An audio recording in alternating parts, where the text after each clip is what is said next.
We're Right. warmed up and ready to dive in. You need anything else before we start chatting? I think I'm good, brother. I'm ready to rock.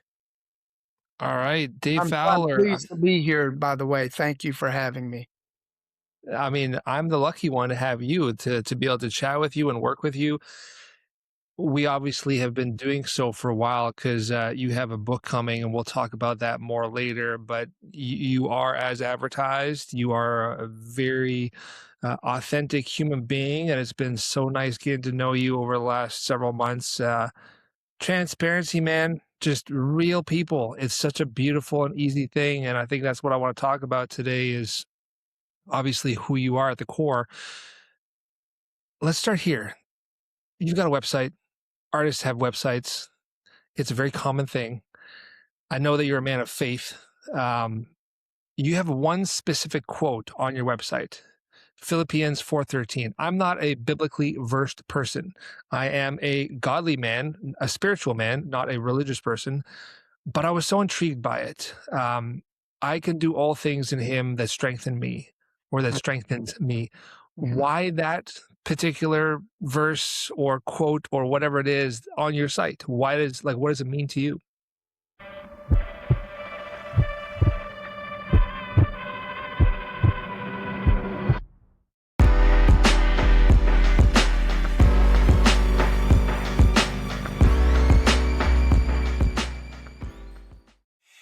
Well, it's to me, it's just very plainly, very self-explanatory. I can do all things through Christ that strengthens me.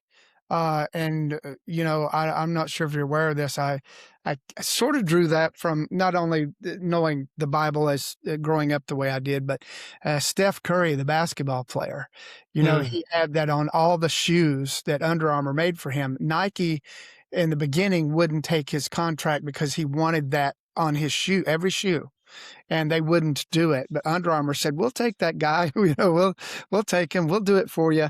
And that's always been his mantra, if you will, that I can do all things. And I just some days I lose sight of that. I think as human beings, there's so many things coming at us every day, man, with our phones and our emails and our businesses and our that it's so easy to lose sight uh, of things of our lives, and we get lost in just a mass of information and busyness. I've often said lately that uh, as of today in 2026, we have more time-saving devices than ever in history, right? Nobody has any time. So yeah. if you can figure that one out, let me know. But it's just that I do rely heavily on my faith, and that's how some days when I'm down, I just have to remember, hey man, I can do all things because He's given me the strength, and I just have to lay into that. 100%. Thanks for sharing and also for the sports anecdotes. I didn't know that. Mhm. We'll talk about sports because you're a sports guy. We'll talk about other things. Such an interesting concept about how we have like the answer to everything in our pocket now, and so many people still don't use it. They're so reliant on asking other people, not doing the work. Um, you know that I'm the opposite. I'm trying to find efficiencies all the time. I'm trying to use the technology to buy back more and more of my time so that I can do more things within the 24 hours that we have each beautiful day on this planet. You grew up in a really small town in West Virginia. What's it called? North Carolina. Sawanoa? North Sorry, Carolina. North Carolina. Yeah. Swananoa. It's a little Indian village. Yeah, in western North Carolina, right outside Asheville, is the city that everybody would know because it's kind of like a tourist spot. Right. So is that part of the U.S. Highly religious, or is it something that happened in your life um, with your family? And I want to tie into your history, obviously, and what happened to your mom. Yeah. Uh, yes. Growing up then, it was very, very religious because we were known to be in what is referred to as the Bible Belt. Okay. And so growing up, as years have passed and, older people have died out and left and whatever, I don't think it probably shares as much of the sentiment as it once did. But yeah, I mean, growing up the way I did, it was a pretty religious area, if you will. A lot of Southern gospel music, a lot of, you know, in the South, they hold what are called tent revivals, and Hmm. that sort of stuff is pretty. It would probably scare some people to death to attend some of those. And then there's the whole other area. There are people who actually churches in the mountains. Now, I never went to any because this didn't interest me. But I don't know if you've ever seen any of the snake handlers. That there's literally barrels of poison snakes in the church, and they get them out and hold them. And the thing behind their faith is that well, if it bites me, I just have to have faith and I'll live. And that doesn't always happen. God gave us a brain. Come on. Common It's sense. it's funny that you mentioned, like, some people might be fearful of the tent experience, but we could say the same thing about our industry, right? Like someone might go from that world to a death metal show or to a rave and say, Mhm. "Oh my God, this is terrifying." I remember being at a stadium in Toronto once. I think it was the Rogers Center, and Slipknot was playing.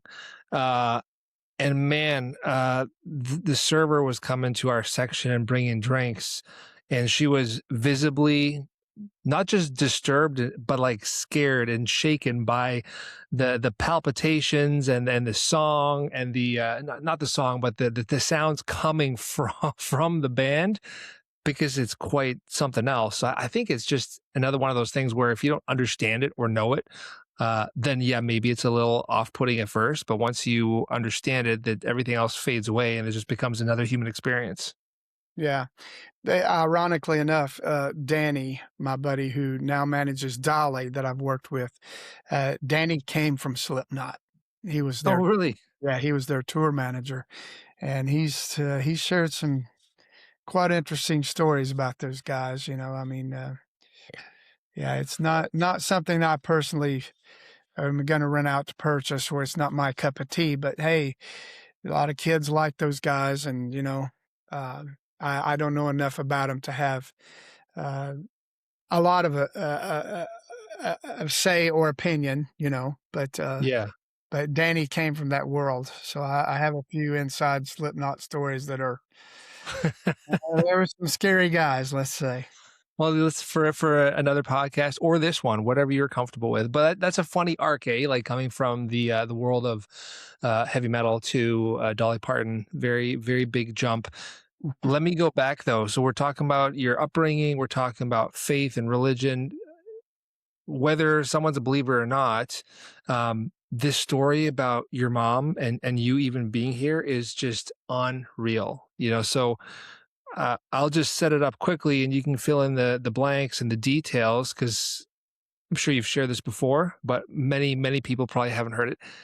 She's 13 years old, I believe. She Sure. is with friends, and it's there's a shotgun, Mhm. and someone is saying, the kids are just being kids, just goofing around. There's no malicious intent here at all.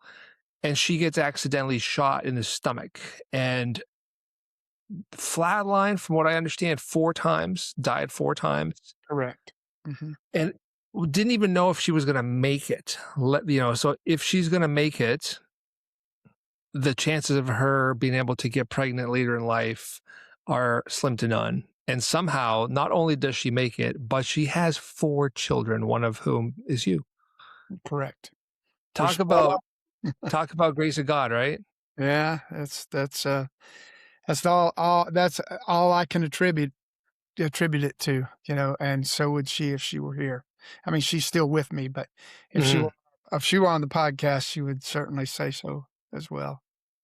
So, How profound was that experience for your family? I mean, for her, obviously, and her parents, incredible, but, like, what about her partner and then the kids? Is that something that still impacts you guys to this day, or is it said and done?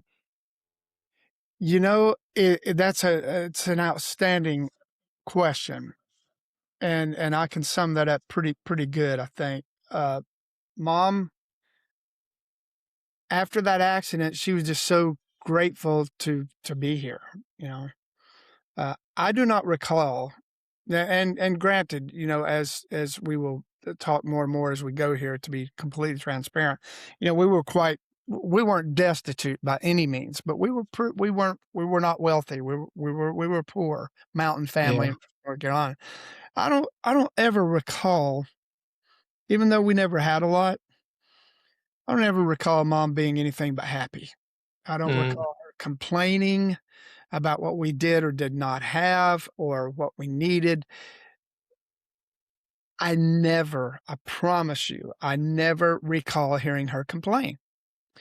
Uh, and because the shotgun blast got her all through her left arm here and her, as you stated, her abdomen.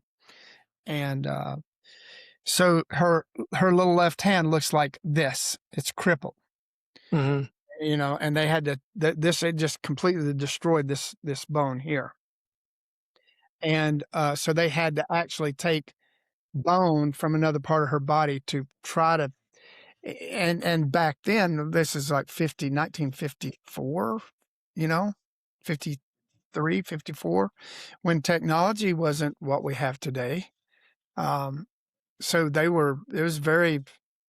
was obviously better than it was in years prior, but medical technology still wasn't really advanced.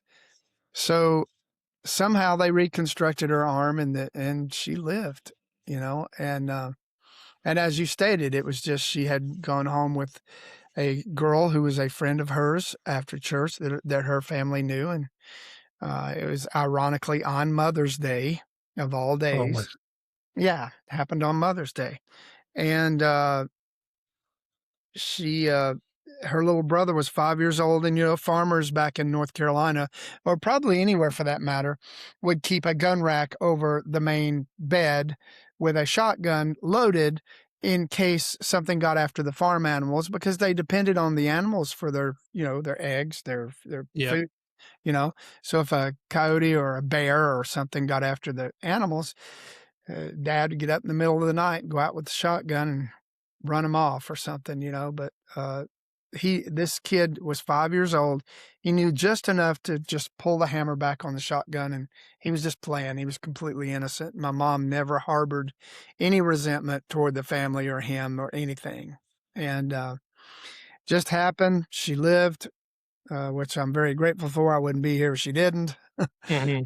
uh, and we wouldn't be having this conversation. But it's when I think about it, I'm astounded, and it's my mom. I'm astounded at the story every time I hear it, because Yeah. I was that close to not being here. That's why I've always felt that my faith is so important to me, because I feel like, Lord, if I'm here after that, then there has to be some important purpose for me to help or share with others, or to do whatever it is I'm put here to do. I'm 63 and I'm still trying to figure it out, man. So I think that's the whole purpose of life, is for us to just try to figure it out. And the more we try, the more complete we'll feel at the end of things. I love that you said essentially that the experience led to gratitude, not just for her, but it sounds like for you. I mean, I've shared with you that my daughter passed away last year on Father's Day. So similar to your mom in that sense. She yeah, was only a week old, and that was devastating. I spoke a couple weeks ago with an incredible man in Vancouver. I believe he's on Vancouver Island, Phil Neely, who's a quadriplegic and broke his neck in a shallow pool diving accident that, his fault, but to his credit, same thing. Took that experience and turned it into something positive, and functions daily as much, much like I do, on gratitude, grateful for what we have, grateful for the time, grateful for the fact that we have the health and all the things that we do. Is that something that has kind of propelled you through your entire life? Is that something that you took from a young age onward, or were you more like a regular kid like the rest of us and didn't give a crap about anything and found gratitude later? Man, I learned at an early age that gratitude is the key.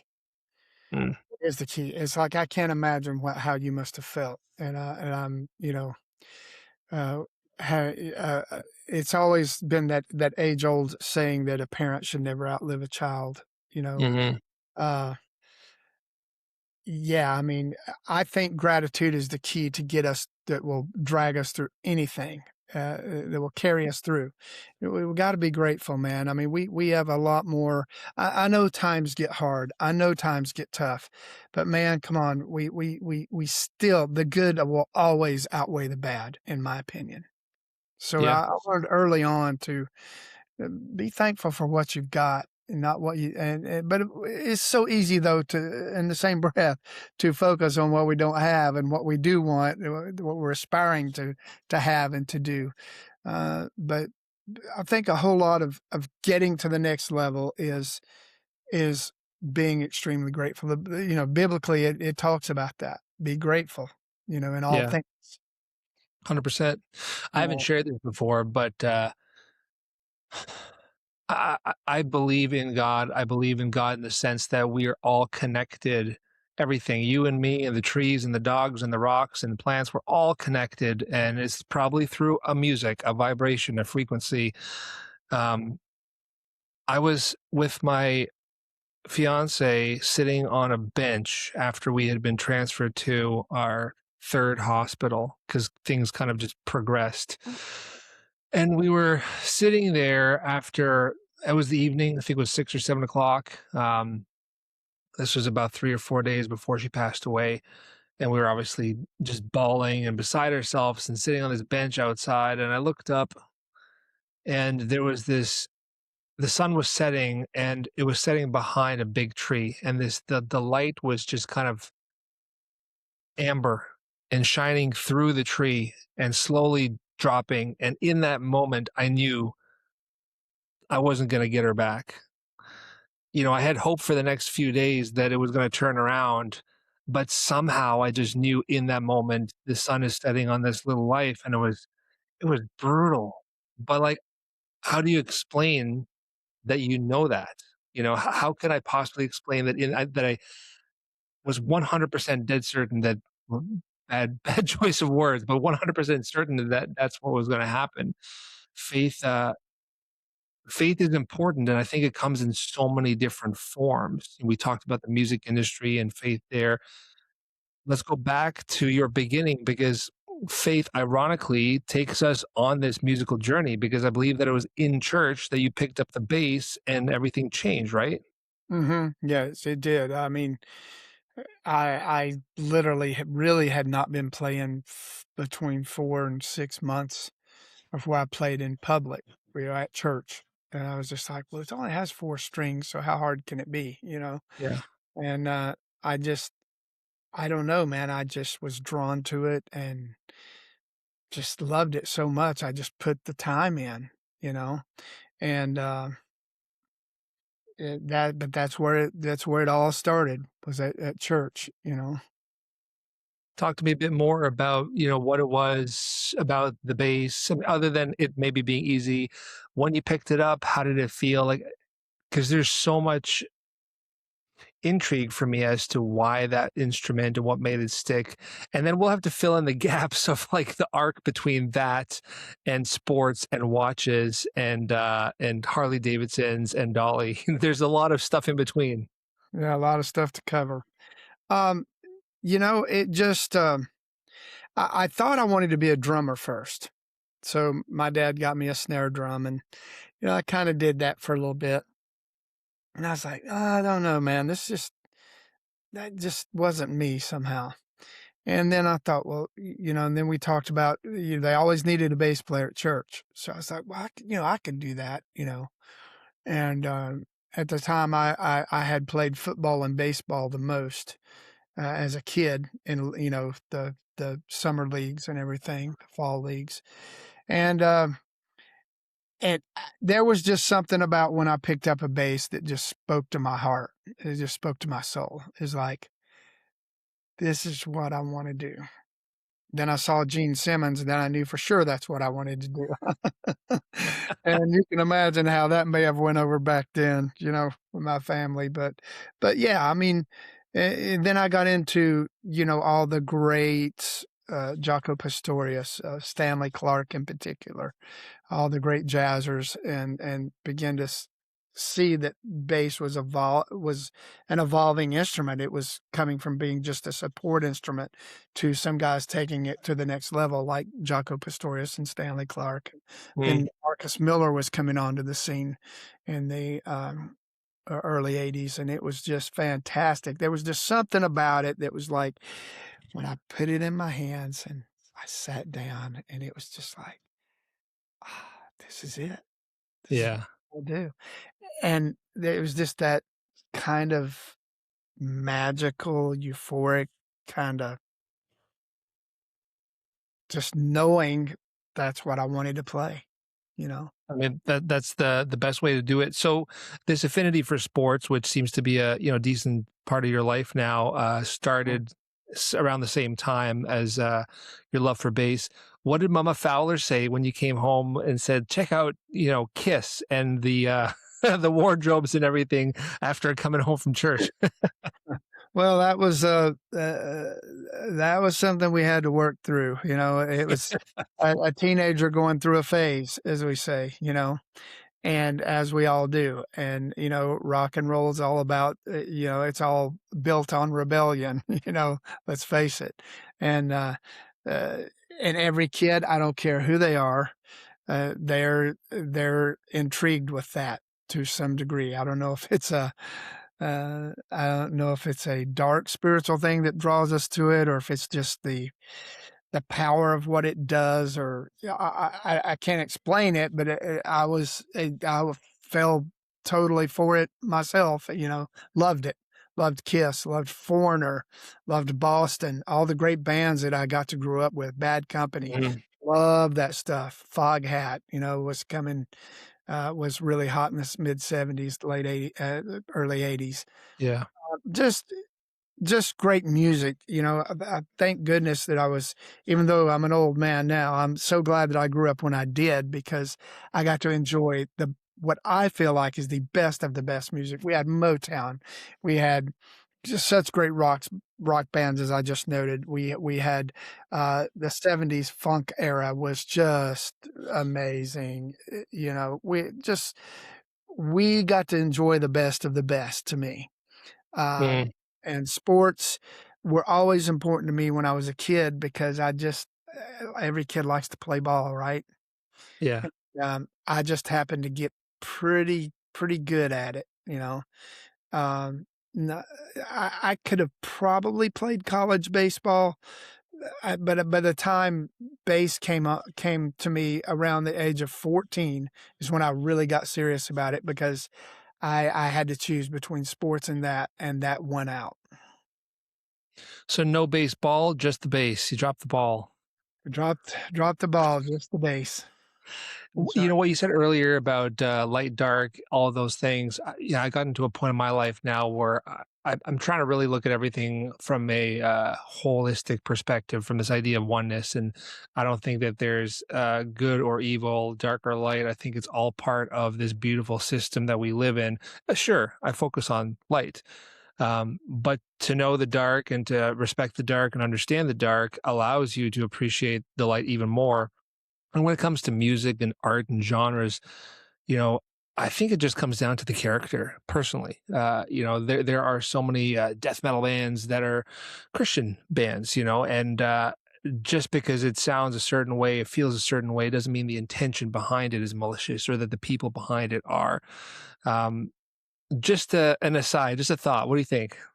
I completely agree with what you said. It boils down to character, lyric content. What's the message they're trying to Yeah, convey?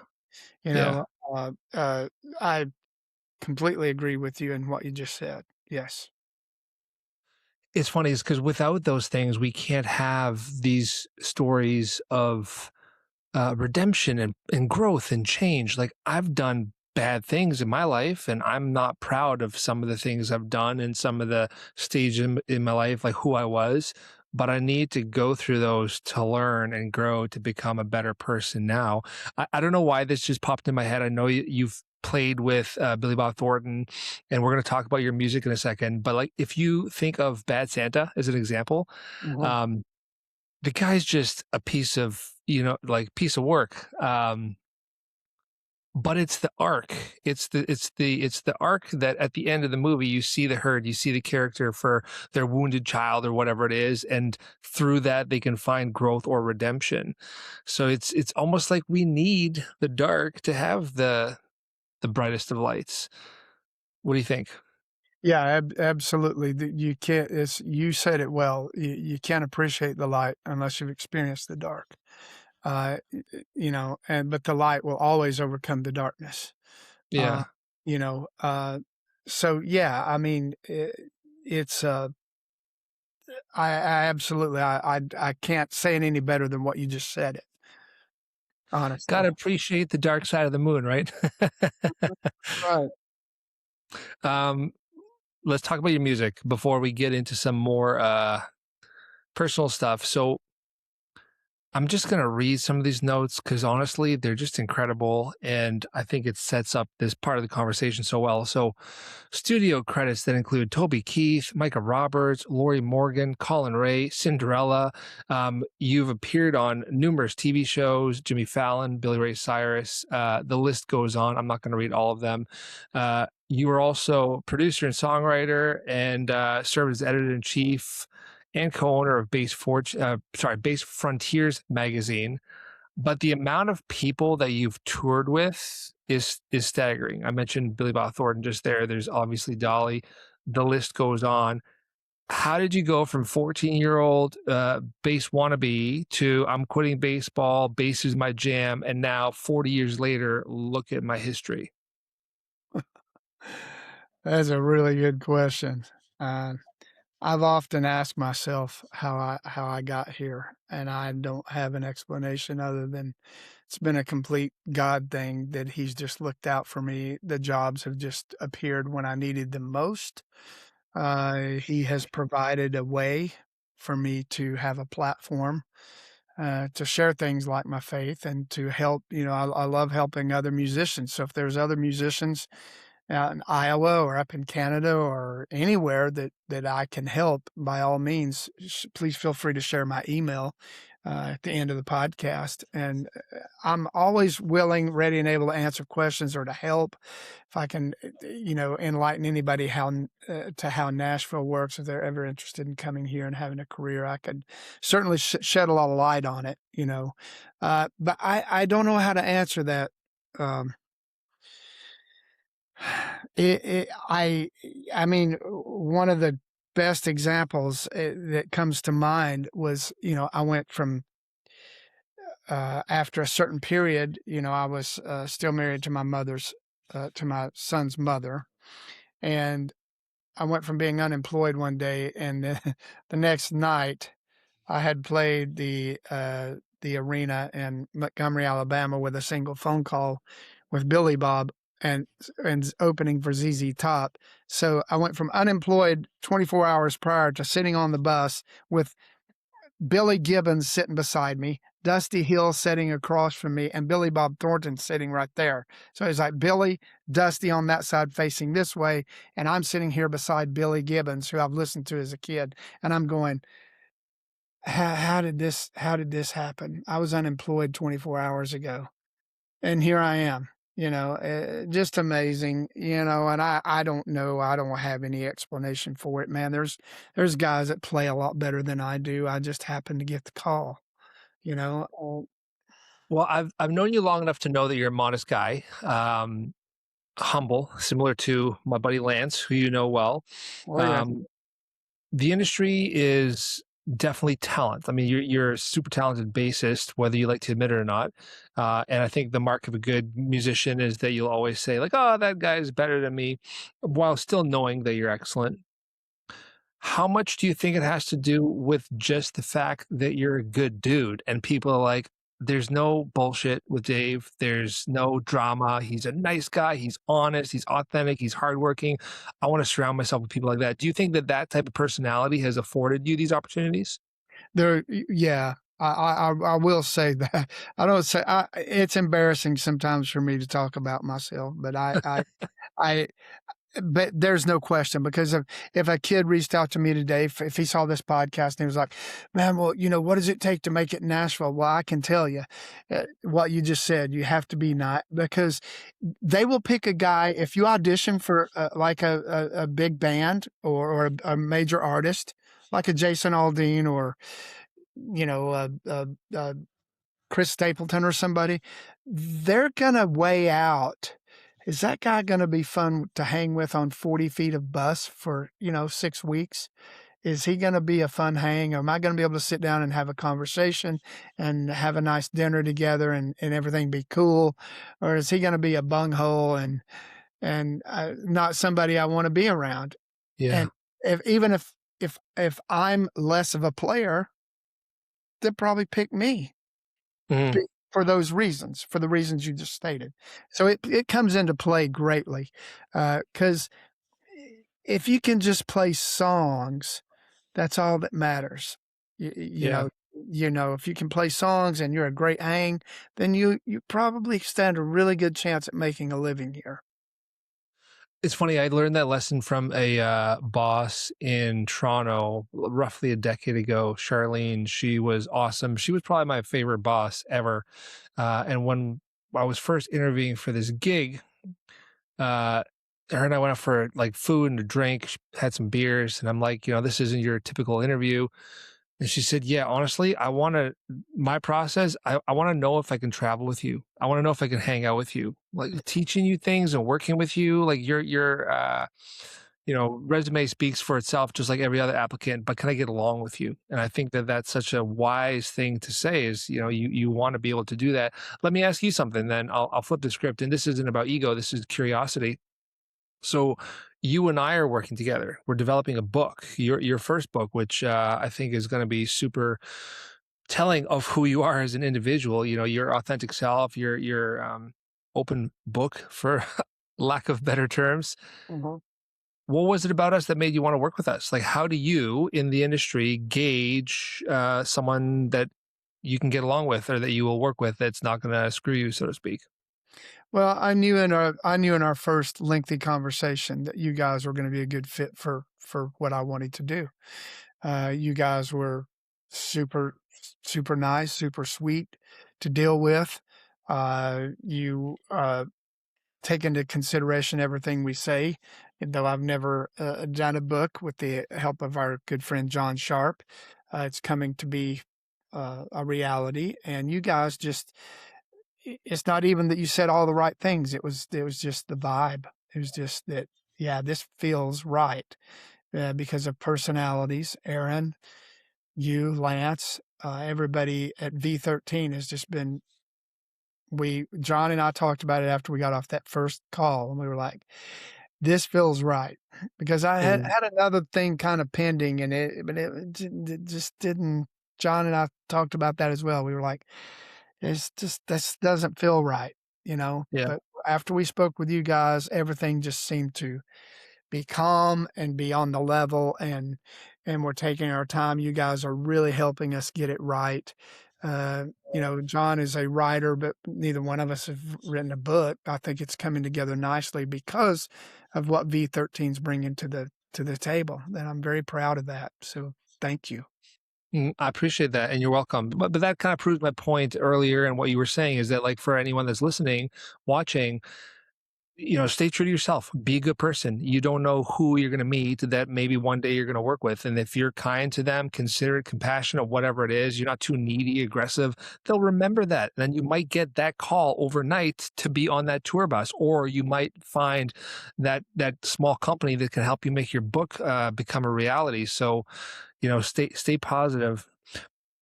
What's the lead up to that story? So you find yourself on that bus, what was your first project? What was your first band? Like, how did you get into just music with other people?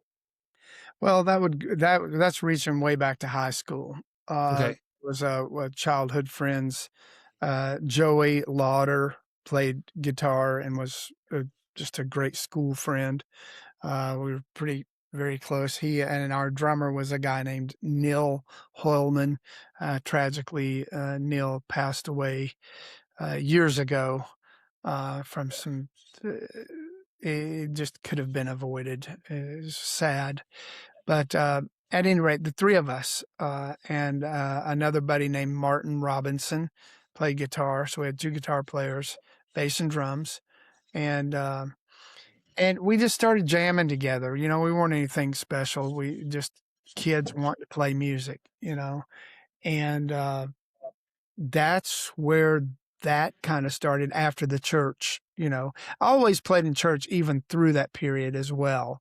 But as far as like being able to actually play rock, you know, with those guys, it was a real treat because we were all just experimenting and excited to play that music. And we weren't very good, but we were stabbing at it, you know. Yeah. But that's where it really other than playing at church at 14, just past that 15, 16, 17, through our high school years, the four of us would get together and jam and play. And Mhm. it was just we just had fun, which is what it's about when you start doing this. You know, it's about the fun factor. Absolutely. I mean, a big takeaway is for anything in life is if you're not having fun, why are you doing it? You know, it should be fun. Follow your passion for sure. I'm not on your side of the industry. I mean, I've dabbled. I can really do a couple chords really well. That's about it. Uh, how does someone go from playing bass, like being in the church band, playing with other people, writing your own licks or whatever, to being a hired gun? Because that's kind of like what you're known for, is this amazing hired gun, this bassist that can kind of fill in anywhere and tour the world with whoever. How does that happen? Well, listening to a lot of records. And let me tell you, be careful because that's how it starts. Concerning playing a couple of chords, uh, just you know, soaking up a lot of different kinds of music, learning to respect the music as far as staying in your lane, if you will. Mhm. If you're playing AC/DC, you got to play it like Cliff plays it. If you're playing traditional country, you got to play like the greats, Henry Strzelecki, Bob Ray, those cats. You got to play the music the way it was created to begin with, because that's the magic of it. If you're playing Earth, Wind, and Fire, you have to zone in and you got to play it as close to Verdine as you can. Those aren't easy, but you got to stay in your lane and understand. That's one thing I'm so grateful for. If God didn't give me anything else, He gave me tremendous discernment on Mhm. how to play different kinds of music. So I've been able to fit in with Cinderella. I've been able to do recording sessions with Bill Simzik of the Eagles. I've been able to play Jolene with Dolly. You know, I've been so blessed, and I say all those things humbly, because that that's the thing is understanding the how to play different kinds of music correctly. Like you can't be playing slap funk all over Back in Black. I saw that one night and I wanted to take the bass off the guy and hit him over the head with it. So you try to like pay homage to the original and kind of keep it classy, so to speak. I try Makes my sense. best. Now I do like to embellish probably more than some guys, but I know what the limitations are. Let's say I have learned what the limitations are through the years. When I was young, I most certainly didn't have any filters or any limits on my plan. I just play whatever Yeah. because I could execute it and I could do it. I mean, it doesn't work. You have to learn over time that that'll get you fired real quick. So, You know what? So that kind of brings up such a cool question. So I was speaking with a well-known Canadian musician, Alex Henry Foster, recently.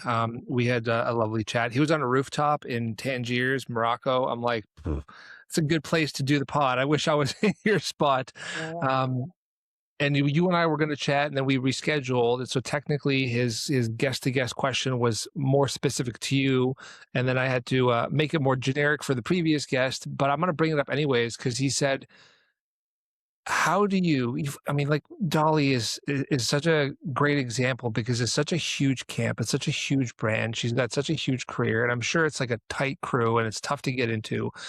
When you're on stage with someone like that, how do you let her shine and do her own thing and kind of be the silent strength behind the bass, but also still retain your personality and yourself? I'm sure that there's many different ways of doing it, but like what works for you? Well, let me say first, let me preface that, if I may, please. I would never have gotten into that camp if it wasn't for my very dear friend Kent Wells, who has been Dolly's guitar player for 40 years, Wow. and her record producer now for about 24 years. Kent and I met very early in our careers. We were both in our early 20s, and became friends, and we have been friends ever since. I would never have gotten into the Dolly camp had it not been for Kent. So let me just say that right up front. I'll be grateful to him to my dying day for that, because he made that possible for me. So thank you, Kent, if you happen to be watching. Uh, with her, it's easy. She's the queen, man. You gotta let the queen be the queen. I It's knew you easy. were going to say that. It's a joy to stand behind her and hear that little voice that I've heard my whole life and just play and just, you know, and just be yourself and play. She's just, it's easy to it's so easy with artists like her. And Mhm. she's, arguably she's one of the greatest artists of my lifetime, our lifetime. And Absolutely. yeah, she's, just such a joy, a pleasure to have been able to do. I haven't done a lot with her. I'm not her primary bass player, I never was, but I did get to play live with her a couple of times due to Kent. Got to play on a couple of her records. If you were to download off iTunes, her version of, Crimson and Clover with Tommy James, it's Tommy James and Dolly, I'm playing on that record. Awesome. So that was that was pretty cool to get to do, you know? I knew you were gonna, say things that way. So let me push back.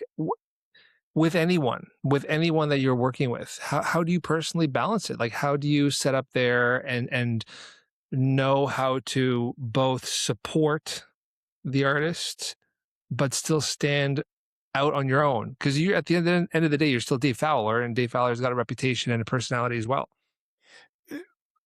I have been lucky in the situations I've always been in. The artist trusts me with a great deal of freedom to put my personality into the playing. I've never had one gig that says you have to play it just like the record and nothing else. That's never happened to me. And there are some gigs that do require that. You can't play anything that's not.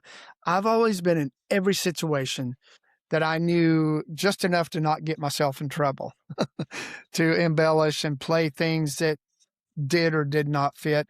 And one of the great cases for that for me, one day I was driving around. This was years ago, okay? And I had spent 5 years playing with an artist named Tracy Lawrence, who had about 17 number one hits. He had some great records. And I was driving around one day, and a few months prior, we had done the Palomino in California, in Los Angeles, I believe it was, and it was always recorded. Well, he had a song called "Time Marches On," which is just, there again, arguably one of the greatest country songs ever written, and I thought, and it came on the radio, and I was like, "Oh, cool! This is Tracy, and it sounds live." And he had done some live recordings with his old band, which was called Little Elvis, was his band's name. And I immediately grabbed the bass tone, immediately grabbed my ear on the radio, and I was like, I cranked it up. I was like, wow. I listened for a minute, and I was like, damn. I was like, Leon Watson, who's a buddy of mine who played with Tracy prior to me. I was like, man, Leon's bass tone is killing. That sounds freaking awesome. Mhm. So I sat there and I continued to listen. Well, it got to the end, and at the tag on the end of that song, there was something that I did that was not on the record, and I did it every night, every at the end, that lick came on, and I was like, "I'm listening to me." That was me. That wasn't Leon. And so, I've always been able to insert my 2 cents worth, if you will, as long as it's within reason, of course. You know, It sounds it sounds like a lot of it is just going back to what we were talking about before. It's the respect of yourself, it's respect to the music, it's respect to the other person. Then they trust you, they give you the freedom to embellish, and then there's that balance naturally of the light, the dark, that person, me, that just happens so beautifully. So it doesn't have to be within the confines of a band or a group. This can just be whoever's on stage, whether you're a backing bassist or not. mhm. Let's talk about your book. I would love to kind of end there just because it's an important part of what you got going on. But first, 2023, I think you started to get into coaching and teaching. I wanted to help youth. And I found the timing of that funny because that's around the same time where I really started to want to give back a lot more as well. And one of the similarities that you and I both have is two failed marriages, not something to be proud of, but something to understand and respect so that we are better versions of ourselves going forward. Mm. Talk to me about that, what you learned from it, and what led to the charitable slash speaking work that you're doing. Well, the failed marriages are building blocks, man, learning stations, if you will. Hmm. Tough tough ones, but nonetheless, you learn from it. I didn't do everything right. Most certainly, the blame doesn't fall on one person in those situations, and nobody wins. Yeah. Nobody wins in that deal. But the public speaking thing came about because I wanted to. For that reason, I wanted to try to help kids maybe avoid some of the pitfalls that I experienced if they were going to pursue a career in the arts. Uh, Hmm. I don't know everything about everything, but I know a fair amount about several things, that maybe I could encourage, inspire, or help some kid out in Iowa or somewhere, that I might be able to reach to give them the tools to better navigate, again, the pitfalls, Hmm. that was just important to me. I've always enjoyed giving back. I've always enjoyed. I enjoy these sort of things like this podcast. So again, thank you for having me. I really enjoy getting to share. And I'm one of those guys that I don't. I think you and I have talked about this, you know, in general. I think, but I'm one of those guys that I don't really think about all the things that I've been fortunate enough to do until I do something like this, and then I think, wow, I got to do that. Wow, I got to Hmm. do that. Gee, I got to do that. Wow, there was this and there was that. I don't sit and think about those things. Rarely ever. Um, I just try to live a normal life, raising my son and play music when I get called and, you know, cook and clean and do the dishes and do the laundry and the stuff we have to do as dads, and I don't Yeah. I just don't think about all the things that I've been so blessed to have done throughout my career and my life. I don't even until I do one of these, and then I'm like, Yeah. and then it all starts plowing up. You seem like the type of guy that lives presently most of the time. Like you don't seem to be dwelling too much on the stress about what's coming or the regret of the past. Does that sound accurate? I have learned. I have learned in my old age, man, to say that I don't stress would not be proper, would not be accurate, and quite honestly, it would be a lie. Mm, Do I get stressed? Yes. Do I get I get much less stressed these days than I have in my past because, man, look, you know and I know as we grow older, we can't control everything, dude.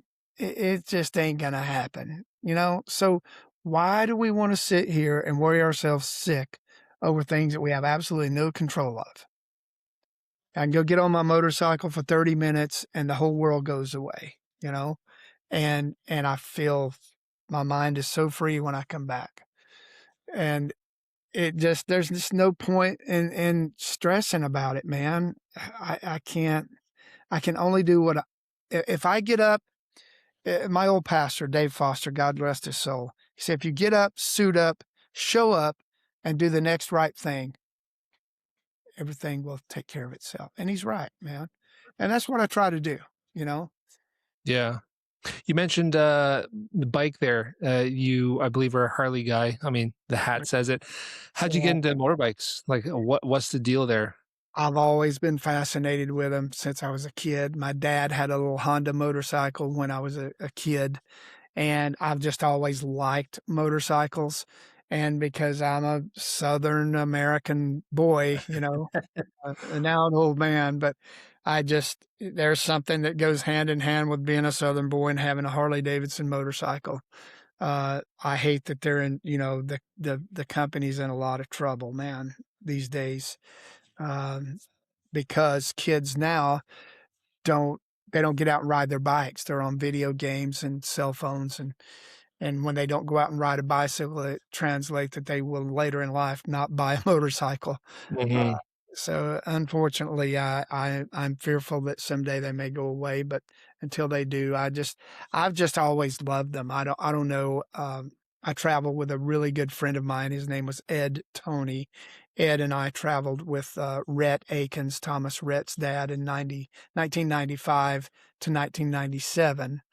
And in 95, we were the opening act on the Reba McEntire tour that entire year.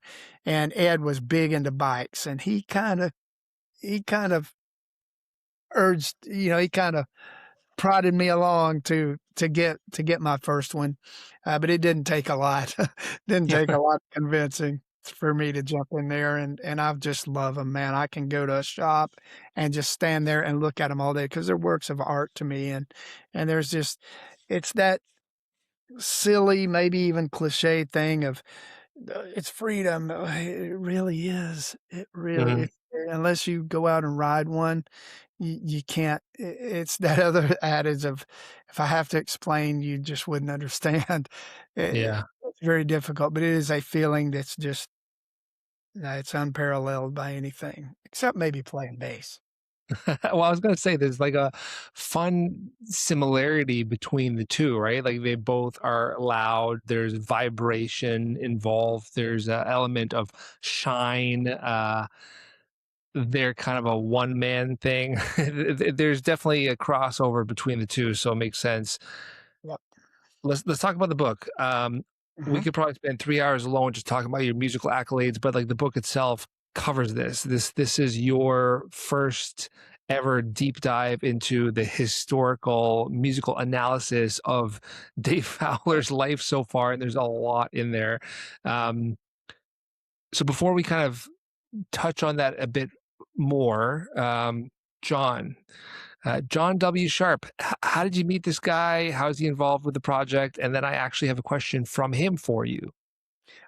Yeah, man. I was fortunate enough to meet John on the Rock Legends cruise when I was in the Artemis Pyle band. Artemis was the drummer from Leonard Skinner, as many people may know. I was in his band for several years, and I met John on the cruise. Just I can't remember exactly how it happened, but it probably went something like this. You might ask John to verify. The fans would always, you know, one of the things that people loved about that band, we were all very fan friendly. A lot of the bands on there were not. They were just wanting to play their show, go to their cabin, or go get a meal, and didn't want to be bothered. Not anything bad. They've just done it for so many years. They probably just wanted to do their gig and go home. Well, Yeah. we liked hanging with the fans, and the fans really appreciated that about us. So somewhere along the way, I probably met Johnny, and he said, yeah, as best I can remember, I think we went to lunch or something, and together. He said, "Well, yeah, can we go get a meal?" Yeah, man, let's go. And I believe that's how we started, and I just began to share some of these stories. He's like, "Well, man, tell me about your career," and so I began to tell him. First thing after that was, "You should write a book." I thought about it, but I don't know the first thing about writing a book. He goes, "Well, I do. I think I could do it." And we just started talking about it, and then it evolved, and here I am with V13 Media, and here we are. That's a it's a beautiful thing that's, opportunity sometimes just arises from a conversation like that where someone says, "Hi, this is who I am. Let's talk." And then before you know it, you're down this whole new road. Um, we'll talk about the book in more detail. So John, I emailed him, or he emailed me after our last call, and he's like, I got a question for him. I've never asked this. I really want to know, what is his best and worst gig ever? Like the euphoric and the nightmare. I've never asked him that. I'd love to know. So selfishly, John needs to needs an answer. Mm, the best and the worst. Let me think. And you got to be transparent. This is a true test of that transparency, Dave. Yeah. Um, the problem with that question is I've had a lot of wow moments. I mean, a lot. Um, from, um, geez, man, that's hard, but I'll do my best. Um, Well, while you're thinking about it, Lance threw this one at me. He said, "Ask Dave when he got a chance. How come he got a chance to jam with Greg Allman but doesn't remember it?" I do remember it very well. But yeah, I just don't know if how much we covered that. But yeah, Greg came into a bar where I was in the house band Mhm. at a little place called the Quality Inn Hall of Fame down here in Nashville, and he came in there one night and just wanted to sit in and play with the band. Cool. So we were like, well, let's do this. So we played Stormy Monday and One Way Out. It was great. Um, but there's been so many of those moments, man. It's, um, without a doubt, some of the worst gigs that could say that I've ever been on is I hate playing outside when it's cold. I detest that. And so I mean, those rank among the worst gigs. Any where I played outside and it was 30 degrees, that was just like. Some of the best gigs would be some of the huge festivals in Europe and uh, America. The Country Thunder festivals. Um, the Reba tour was amazing in Mm. 1995. There was 21 tractor trailers hauling the gear. It was big. It was the biggest grossing tour that year. Um, so, man, that one's really difficult. I appreciate that question from John, but that one's tough to whittle down because I've had so many great ones and probably not quite as many bad ones, but there are those that rank. Yeah.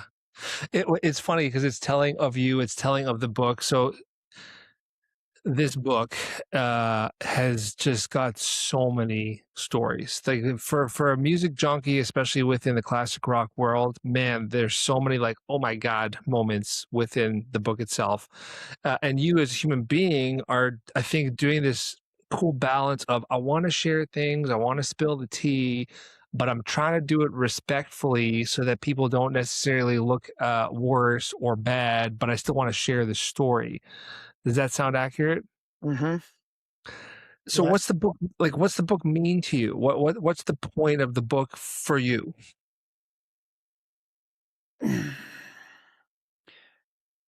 I love sharing my story and my stories in hopes that it might inspire somebody.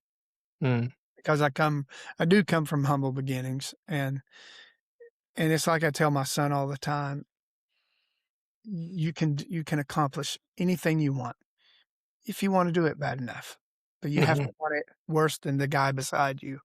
Got to outwork him. You got to figure it out. Nobody's going to come over and hand it to you on a platter. Figure it out. That's exactly what I did. The book means a lot to me personally because um, I am getting to dig deep and talk about some things that I probably buried, from a very transparent, deep, deep rooted feelings that I probably haven't even dealt with on some levels. Mhm. So there's some of that. There's leaving a legacy for my son someday to get out and read after I'm gone. Uh, would Do be a you think that do you think the book is has it been therapeutic for you? Have you been able to go back and start to kind of address some of those things and release them? yeah. How is the process of that compared to the process of creating music? Are they similar or do you find them totally different? They're pretty similar to me because you're really putting it out there for people to see. Songwriting can make you feel vulnerable, man, because you're putting your feelings down and somebody goes, "Oh, that stinks," it's like, well, hang on a minute, that's my kid, in a sense. Mhm. Your songs are like it's like, when Elvis wanted to record "I Will Always Love You" and Colonel Parker wanted Dolly to give up the publishing. Do you know this story? No. Oh, it's a great story. I'll make it very brief, but yeah, Colonel Parker, Elvis was going to record "I Will Always Love You," and she'd known about it for weeks. And the week before Elvis was going to record it, she was so excited. She told all her friends, all her family, and Colonel Parker calls up, and stokes the fire. Dolly, Elvis is really excited. We're all very excited. She goes, "Yes, Colonel Parker, I'm very excited myself, and I can't wait to hear it. I'm so excited." And he goes, "Well, there's just one more thing, Dolly. I don't let Elvis record anything that we don't hold the copyright to," which means he wanted her publishing. Mhm. And being the savvy businesswoman she is, she's like, "Well, I'm sorry." She says, "My song are like my kids," getting back to my point. "I Mm. expect them to take care of me when I'm old." And she goes, "And you know what? When Whitney Houston recorded it for The Bodyguard and it sold 18 million copies, she was really glad she still had that publishing." Yeah. But yeah, I mean, you're really putting your feelings out there for the world. So to me, they're very parallel, I would think, for me. Yeah. It sounds like in some ways it's been more difficult because you're going through so much of your history, so much of your life, and you're putting it all out there. Whereas a song or even an album is like a very condensed period of time in one's life. Mhm. Yeah. Yeah. What's been the hardest? Sorry, go ahead. No, I mean, I'm just agreeing with you. Yeah, it is. It's a very uh, putting a lot of information into a little space, and it's all your blood, guts, and everything for the world to see. And to criticize, Yeah. to like or dislike, and not everybody's going to like what you do. You want them to, but will they? I don't know. What's been the hardest part about writing the book? Remembering dates and details. Remembering day probably the hardest part really has been remembering, the sequence of how everything happened because I've kept track in here, but this doesn't serve me as well as it used to. Uh, so, yeah, probably just the keeping everything in proper sequence with dates has been really difficult, but John would be like, "Well, but that would have happened before this." And I was like, "Oh, you're right." And that would have happened after this. And, "Oh, you're right." And so, but thank God John is very on it. He's very good about that stuff, helping me keep track. But that's been the most challenging thing. Uh, Mm, the other challenging thing for me, again, just being transparent, is digging up feelings that I had probably suppressed for a long time. You know, just certain things that may have happened along the way with heartbreak or losing loved ones or the things that I just kind of put on the back burner and just kind of made myself forget so that I could keep plowing and doing what Dave needs to do to survive. And so digging up those feelings can be, as you stated earlier, it can be really therapeutic and helpful. Cause you know how it is, man. Until you deal with that stuff, it's there, and you know it's there, but until you deal with it and dig it yep. up and go, okay, here it is, and here it is, and let's I've deal with been, I've been saying that a lot lately that, our goal, let's say within the world of meditation or the world of spirituality is to be light. Not just light as in dark versus light, but light as in airy. And similar to a hot air balloon, you have to get rid of the baggage. You have to cut off the weight in order to rise. And so for me, therapy, mindset, the coaching that I do is very much about that, is about just don't be scared of the weight. If once you start to talk about the weight, acknowledge the weight, forgive the weight, let go of the weight, then guess what happens? You start to shoot up higher. it. What I don't want to say what inspired to write the book because we know that, but like what inspired you to start letting go of things? Or was it the book that did that? Like, did that come first? I think so. Yes, Mm, I think the book, in a lot of ways, helped me with a lot of that, for sure. that's crazy that in your life there's the book, the Bible, that has been so impactful. And now there's this book, which is the book that is also changing your life in so many ways. That's kind of messed up. It's kind of cool. I The agree. the book and the book. I I love you. You're an amazing man. I appreciate your time. I'm so excited to be working on this project and obviously to bring it to fruition as soon as we can. Lance, hurry up. I'm joking. It's not his fault. Um, why don't we end with something fun? Because Sure. so much of the music and the stories and everything are going to be in this book, and I don't want to, spoil anything. And you have had this conversation before, but what I loved is that I just found out yesterday that we were both watch nerds, and we happened to be wearing the same one, which is just totally coincidental. And I mean, same haircut, same shirt. I guess we're kind of brothers in many ways. Tell me about the watches because you started to share some stuff yesterday. And I was like, oh, save that for this chat. Well, I've always loved watches, and growing up the way I did, I've always liked nicer watches. Yeah.